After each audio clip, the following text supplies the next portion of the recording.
శ్రీ విఘ్నేశ్వరాయ నమ. శ్రీ గురుభ్యో నమ. జగదంబికాయ నమ. సింహాసనగత నిత్యం పద్మాశ్రితకరద్వయ శుభదాస్తు సదాదేవి స్కందమాత యశస్విని. శ్రీదేవి భాగవతం వింటూ ఉన్నాము. ముందు భాగంలో పంచమ స్కందంలోనే మహిషుడు చెప్పిన మండోదరి వృత్తాంతము, మహిషాసుర మర్దనము అనే అంశాలను విన్నాము. ఇప్పుడు బ్రహ్మాది దేవతలు మహిషాసురుని స్తుతించడం అనేది విందాం. బ్రహ్మాది దేవతలు సంతుష్టాంతరంగులై వినిమితగాత్రులై సమీపించి భక్తి ప్రపత్తులతో మహాదేవిని మహిషాసురుల మర్దనిని స్తుతించారు.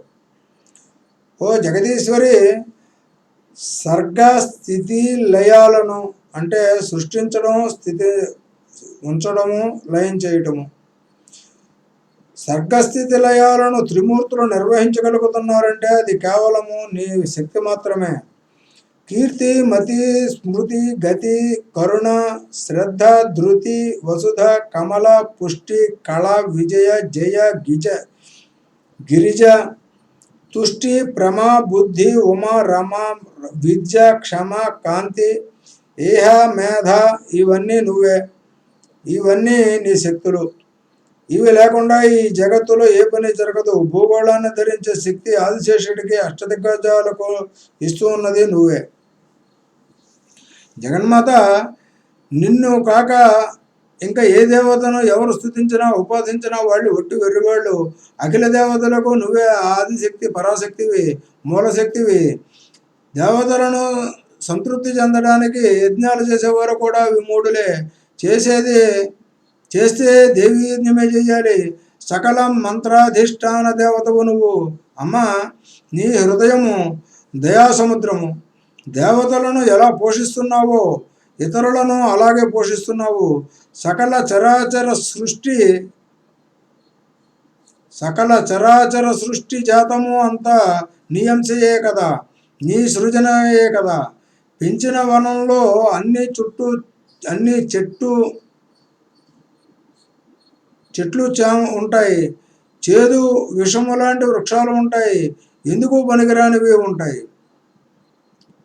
పెంచిన వనంలో అన్ని చెట్లు ఉంటాయి. చేదు, విషము లాంటి వృక్షాలు ఉంటాయి.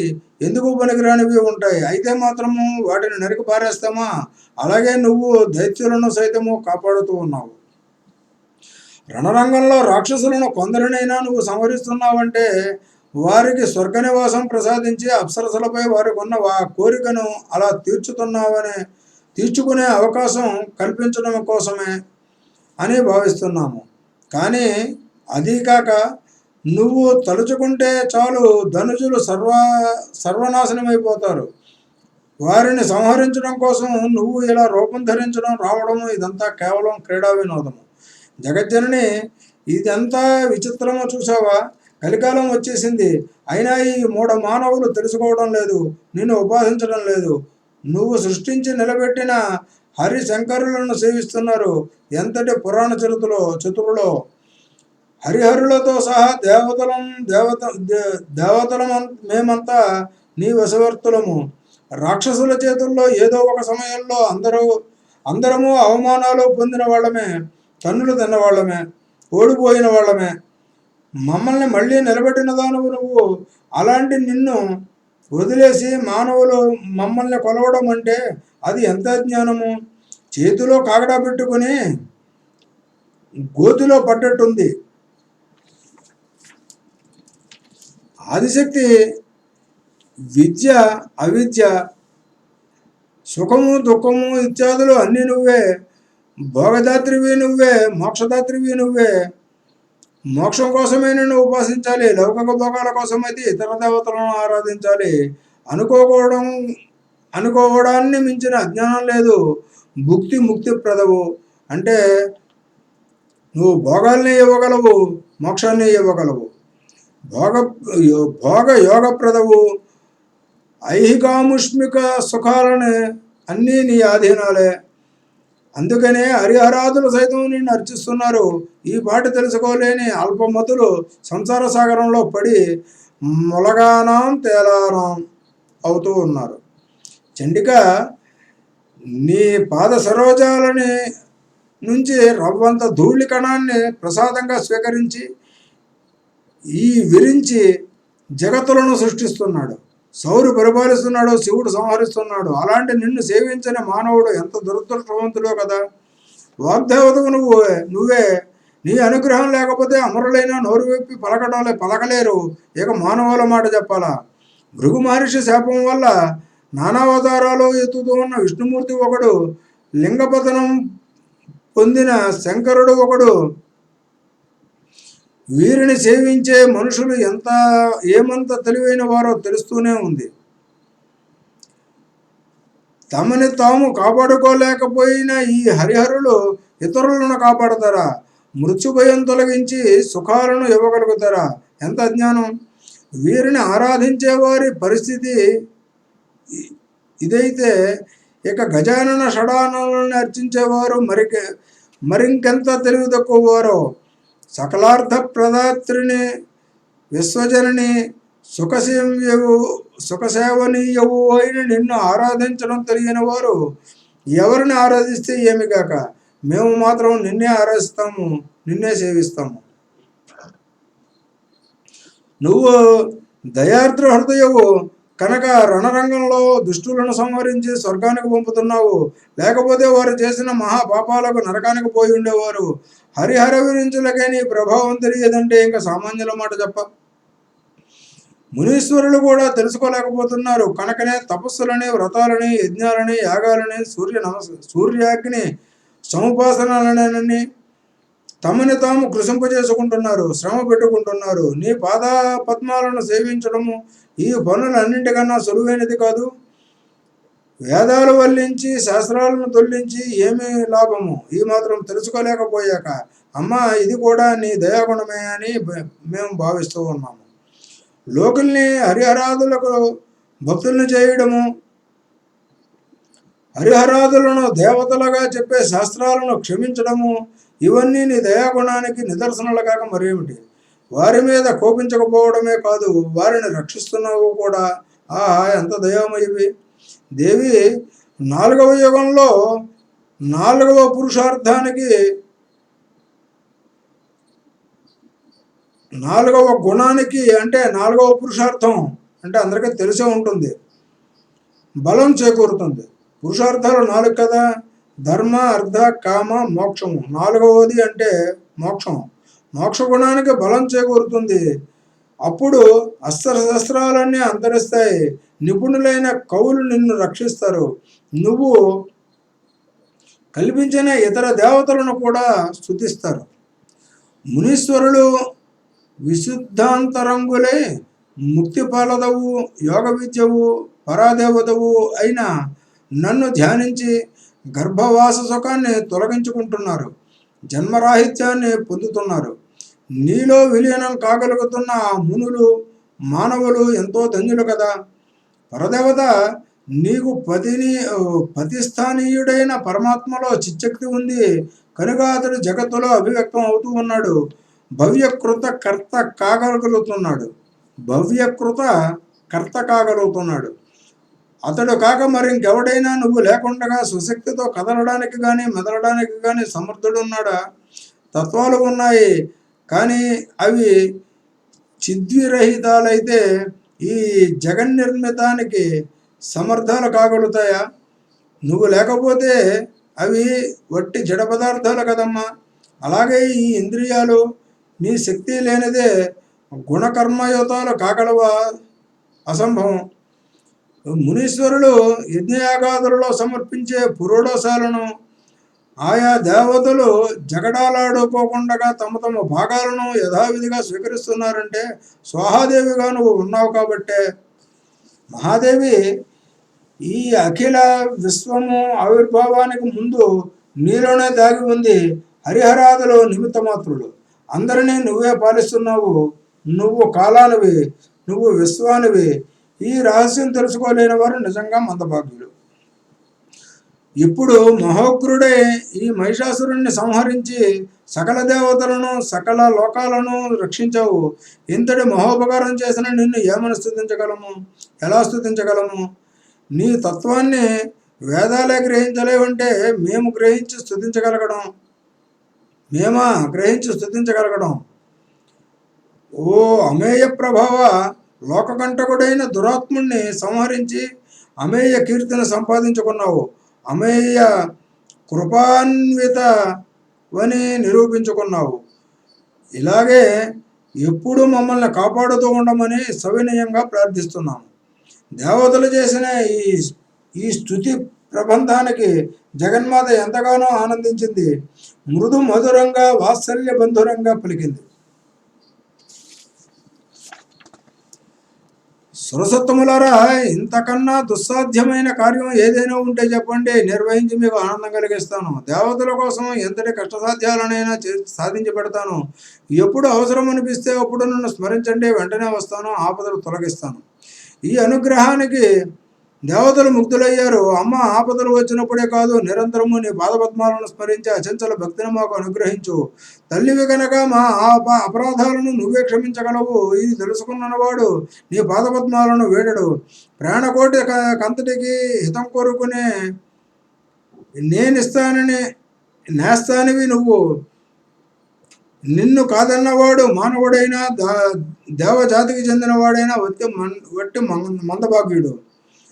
అత్యంత దుర్లభమైన మనిషి జన్మ ఎత్తి నిన్ను స్మరించని నరాధముడు ఎంతటి పాపాత్ముడో జగన్మాత త్రికరణ శుద్ధిగా ప్రతిజ్ఞ చేసి చెబుతున్నాను. మరీ చెబుతున్నాను. సుఖంలో కానీ దుఃఖంలో కానీ నువ్వే మాకు దిక్కు. ఇది సత్యము. మమ్మల్ని అందరినీ ఎల్లవేళలా కాపాడుతూ ఉండు. నీ వరాయుధాలతో రక్షిస్తూ ఉండు. నీ చరణ పద్మ రజోరేణువే మాకు శరణము.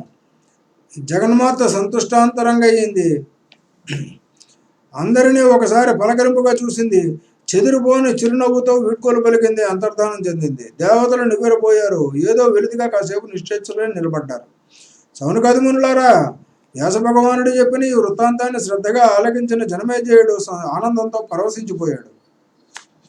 వ్యాస మహర్షి, నీ ముఖపద్మం నుంచి జాలవారుతున్న దేవి మహత్యాన్ని ఎంత క్రోలినా ఎవరికి తరివి తీరదు. ఇంకా ఆస్వాదించాలనిపిస్తోంది. జగన్మాత అదృశ్యమయ్యాక దేవతలు ఏం చేశారో తెలుసుకోవాలనుంది. సజ్జన సంరక్షణ కోసం కంకణం కట్టుకున్న మహాదేవిని అర్చించకపోవడం కన్నా కృతజ్ఞత ఉండదు. ఈ జన్మలో రాజ్యాలు ఏలుతున్న మహారాజులంతా పూర్వజన్మలో జగన్మాతను అర్చించిన వారే అయి ఉంటారు. లేకపోతే వారికి ఈ భోగాలు దక్కవు. మనిషి జన్మ ఎత్తి అమ్మవారిని అర్చించకపోతే రోగాలు రుష్టులు ఈ లోకంలోనే నరకయాతనలు అనుభవిస్తారు. అందుచేత ఓ సాత్యవతేయ,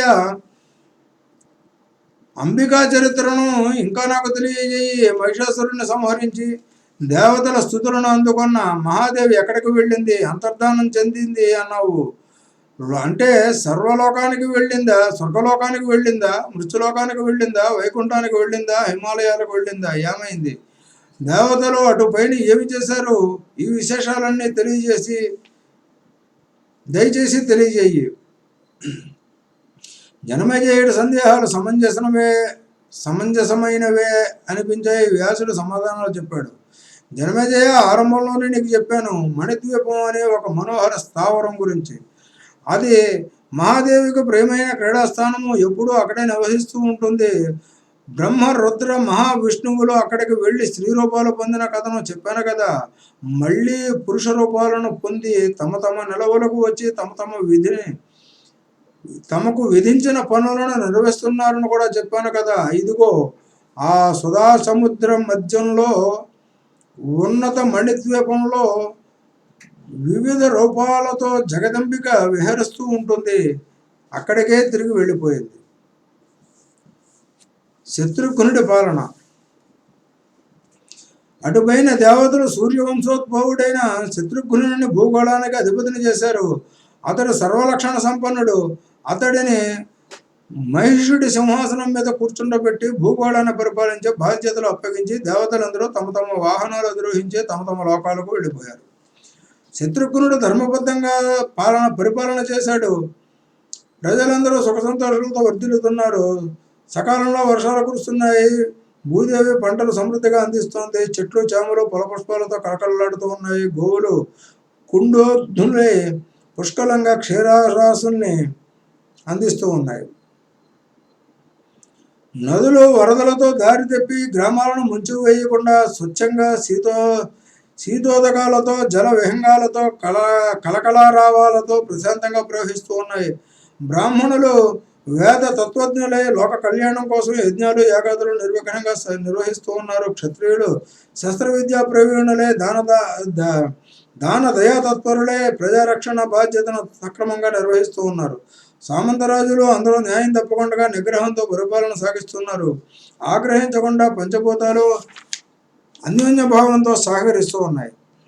శోకాలు కోశాలు ధన సమృద్ధితో గోష్ఠాలు ఆలమందలతో కుశలంగానే ఉన్నాయి. ప్రజలందరూ దేవీ భక్తి తత్పరులే పరస్పర ఆదరాలతో ధర్మతత్పరులే వర్ధిల్లుతున్నారు. ఏ ప్రాంతంలో చూసినా ఏ గ్రామంలో చూసినా యజ్ఞయోపాలు మండపాలు మనోహరంగా దర్శనమిస్తూ ఉన్నాయి. స్త్రీలు శీలవతులై సత్యవతులై పతివ్రతలై అందరి మనలను పొందుతున్నారు. బిడ్డలు విద్య వినయ వివేక సంపన్నులై పితృభక్తి పరాయణులై ధర్మ మార్గాన ప్రయాణిస్తూ ఉన్నారు. భూగోళంలో ఎక్కడ అన్యాయం కానీ అధర్మం కానీ అక్రమంగా మచ్చకైనా కనిపించడం లేదు. వేదశాస్త్ర చర్చలు తప్ప వృధావాదనలు వినిపించడం లేదు. దైన్యము కలహము అశుభము అకాల మరణము లాంటివి ప్రజలకు తామెరగని విషయాలయ్యాయి. అందరూ హాయిగా సుఖ సంతోషాలతో జీవిస్తూ ఉన్నారు. మిత్రులు విడిపోవడం కానీ ఆపదల పాలు కావడం కానీ లేనే లేదు. అనావృష్టి లేదు, దుర్భిక్షము లేదు, అంటువ్యాధులు అనారోగ్యాలు లేవు, పరస్పర మాత్సర్యాలు లేవు, విరోధాలు లేవు. స్త్రీ పురుషులు సమాన గౌరవంతో నీతి తప్పని ప్రవర్తనతో స్వర్గంలో దేవతల్లాగా సుఖంగా ఆరోగ్యంగా జీవిస్తూ ఉన్నారు.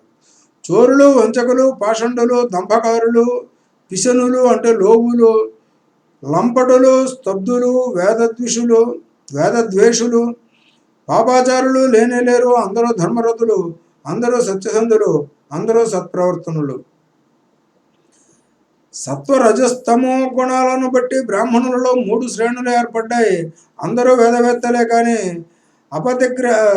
అప్రతిగ్రహంగా నియమంగా ఎవరి నుంచి ఏది దానంగా స్వీకరించకపోవడము, శాంతచిత్తులై దయామయులై జీవిస్తూ పశుహింస లేని పురోడాస విధానంతో సాత్విక యజ్ఞాలను నిర్వహిస్తూ అధ్యయనము యజనము దానము అనేవి 3 తమకు పనులుగా కాలాన్ని సద్వినియోగం చేసుకునేవారు సాత్వికులు.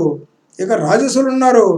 వీరు క్షత్రియులకు పురోహితులై షట్కర్మ నిరతులై విధి విధానంగా మాంసభక్షకులై జీవికం సాగిస్తూ ఉంటారు. వేదాధ్యయనము అధ్యాపనము యాజనము దానము ప్రతిగ్రహము ఇవి వీరి షట్కర్మలు. తామసులది 3వ కోవ. రాగద్వేషాలు క్రోధ లోపాలు వీరి గుణాలు. ఏదో కొద్దిగా వేదం చెప్పుకుని రాజస్థానంలో ఉద్యోగులే జీవితం సాగిస్తూ ఉంటారు. కృషి వాణిజ్యం పశుపాలన ఇత్యాదులను అద్భుతంగా నిర్వహిస్తూ వైశ్యులు రాజకోశాలను నింపుతున్నారు. ధనం సమృద్ధిగా చేకూరుతోంది కదా అని ప్రజలలో ఏ ఒక్కరూ మిడిసిపడటం లేదు. ధర్మతత్పరులై దేవీ చరణ సరసిజ సేవాపరాయణులై వర్ధిల్లుతూ ఉన్నారు. శంభుల వృత్తాంతం. జనమేజయ, శత్రుఘ్నుడి పాలన ఇలా సాగుతోంది. మహిషాసురుడి పాలనలో పడిన కష్టాలను అన్నింటినీ ప్రజలు మర్చిపోయారు. అమ్మవారిని ఆరాధించడంలో అందరూ ఆప్యాయంగా అపారంగా మనశ్శాంతిని పొందుతున్నారు. సర్వపాప వినాశకము శాంతి సౌఖ్యప్రదము అయిన దేవీ మహత్యాన్ని మరింతగా ఆస్వాదించాలని కోరుకుంటున్నావు కదా, ఆలకించి చెబుతాను. శంభులని 2 రాక్షస సోదరులు ఉండేవారు. బలాఢ్యులు, పురుషులకు అవధ్యులు, దేవ పీడకులు, దురాచారులు, మదోన్మత్తులు, లోకకంటకులు, అపార దానవ సేనా సమేతులు, వీరినిద్దరినీ మహాఘోర సంగ్రామంలో జగన్మాత సంహరించింది. చండముండు, రక్తబీజ ధూమ్రాక్షులు అనే మహాక్రూర రాక్షసులను కూడా అదే యుద్ధంలో మట్టుబెట్టింది. లోకాలను రక్షించింది. సకల దేవతలను, సకల మానవులను సంస్థుతులు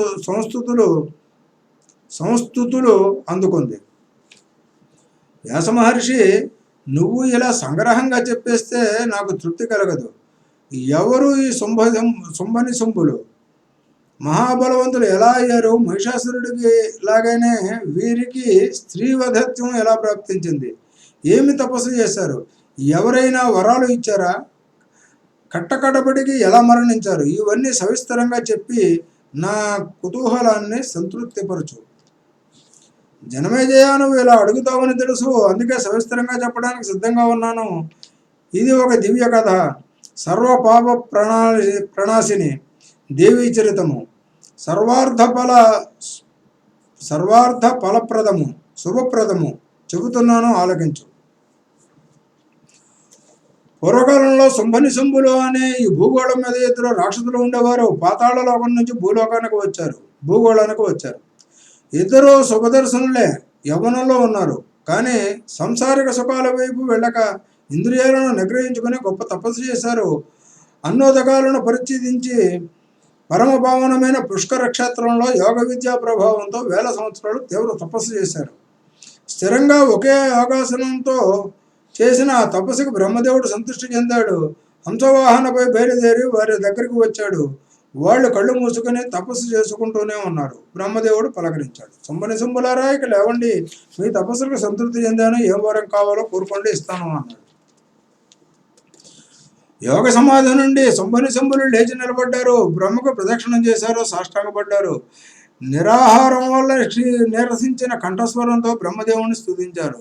చతుర్వదన, మా తపస్సులకి నువ్వు సంతృప్తి చెందితే మాకు అమరత్వాన్ని వరంగా ప్రసాదించు. ఈ లోకంలో ఏ జీవికైనా మరణాన్ని మించిన భయం ఏమున్నది?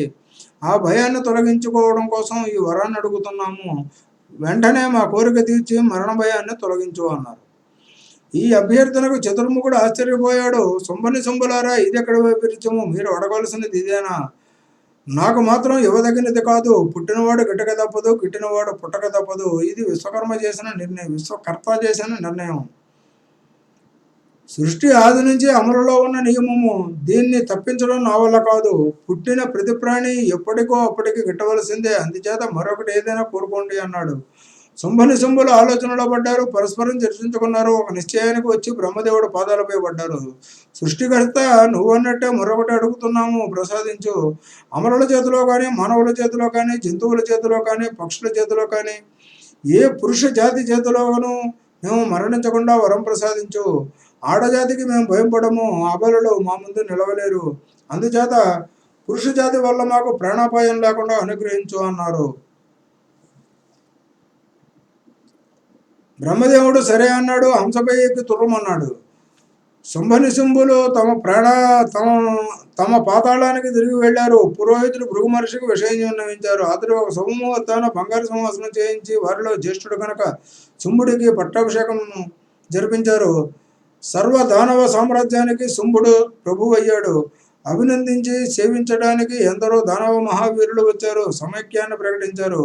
మహావీరులు అపూర్వులు, మహావీరాది వీరులు, అపూర్వ సహోదరులు అయిన చండముండులు, ధూమ్రలోచనుడు, రక్తబీజుడు మహాసైన్య సమేతులై తరలివచ్చి దానవ చక్రవర్తి శుంభుడికి తమ మద్దతును ప్రకటించారు.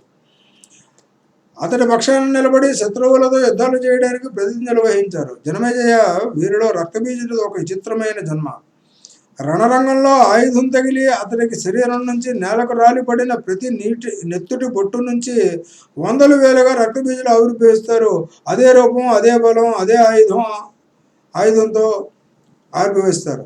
అదే పరాక్రమంతో అంతమంది శత్రువులతో యుద్ధం చేస్తారు. అందుచేత సంగ్రామంలో ఈ రక్తబీజుడు అత్యంత దుర్జయుడు. ఇంకా ఇలాంటి దానవ వీరులు కోటాను కోట్లుగా వచ్చి శుంభుడికి సేవకులయ్యారు. శుంభనిశుంభులకు భూగోళమంతా స్వాధీనమయ్యింది. ఇక స్వర్గమే స్వాధీనం కావాలి. నిశుంభుడు సేనా సమేతుడే వెళ్ళి ఇంద్రుడి మీదకి యుద్ధం ప్రకటించాడు. దిక్పాలకులను వెంట నడుపుకుంటూ వజ్రపాణిని ధీటుగా ఎదిరించి నిలబడ్డాడు. ఘోర సంగ్రామం జరిగింది. ఇంద్రుడు తన శతకోటిని అంటే వజ్రాయుధాన్ని గురిచూసి విసిరాడు. అది సరాసరి వెళ్ళి నికుంభుడి గుండెలకు బలంగా తగిలింది. వాడు ఆ దెబ్బకు మూర్చపోయాడు. రథం నుంచి నేలకు ఒరిగిపోయాడు. రాక్షస సైన్యం కకావికలమైంది. ఈ దుర్వార్త తెలియగానే అతికృతుడైన శుంభుడు స్వయంగా రణరంగానికి పరిగెత్తుకుని వచ్చాడు. వస్తూనే ప్రచండంగా శరవర్షం కురిపించాడు. అమర సైనికులను దూతిపింజల్లా ఎగిరిపోయారు. ఇంద్రుడితో సహా దిక్పాలకులంతా ఓడిపోయారు. శంభుడు విజయగర్వంతో వికటాట్టహాసం చేస్తూ వెళ్ళి ఇంద్రుడి సింహాసనం అధిష్ఠించాడు. కల్పవృక్షాలు, నందనవనము, కామధేనువు సహా సమస్త దేవతాలోకాన్ని స్వాధీనం చేసుకున్నాడు. సమస్త మహర్షులు చేసి యజ్ఞాలలో ఆవిర్భావాలను కైవసం చేసుకున్నాడు. సుధాపానం చేసి సుఖపార్వస్యంలో మునిగి తేలాడు. దిక్పాలకుల సనందరినీ పారద్రోలాడు. హతశేషులై మిగిలిన దేవతలు అడవులకు పోయి తలదాచుకున్నారు. నిరారాధులు నిరాధారులు నిరాయుధులు నిస్తేజస్కులు అయిపోయారు. కొండ గుహలలో బిక్కుమంటూ కాలం గడుపుతున్నారు. ఒకప్పుడు మహాభోగాలు అనుభవించి ఇప్పుడు ఇలా కాంతిశీకులయ్యారు. లోకపాలకులని ఖ్యాతి గడించిన అమరసుఖాలను అనుభవించిన వారు ఇప్పుడు కొండల్లో కోణల్లో నదీ తీరాల్లో కష్టాలు చవిచూస్తున్నారు. జనమేజయ, సుఖాలు దైవాధీనాలు కదా. ఎప్పుడు ఎవరిని వరిస్తాయో ఎవరిని చదిస్తాయో ఊహించడం కష్టం సుమా. అమరులు, బలవంతులు, ధనవంతులు, జ్ఞానవంతులు అయితేనేమి ఈవేళ దైన్యాన్ని అనుభవిస్తున్నారు. కాలమహిమ అటువంటిది.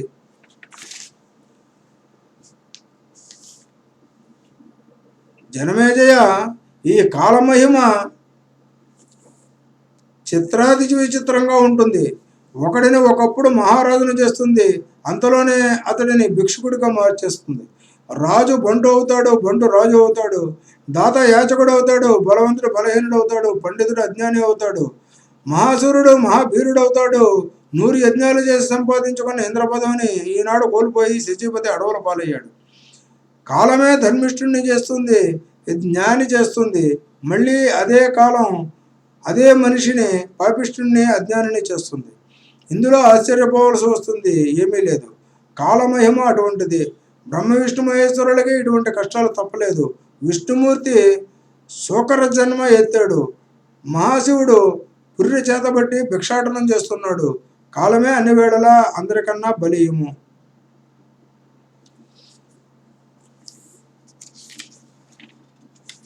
ఇక దేవతలకు దేవీ ప్రసన్నత, ఇది వచ్చే భాగంలో విందాము. స్వస్తి. శ్రీ జగదంబార్పణమస్తు.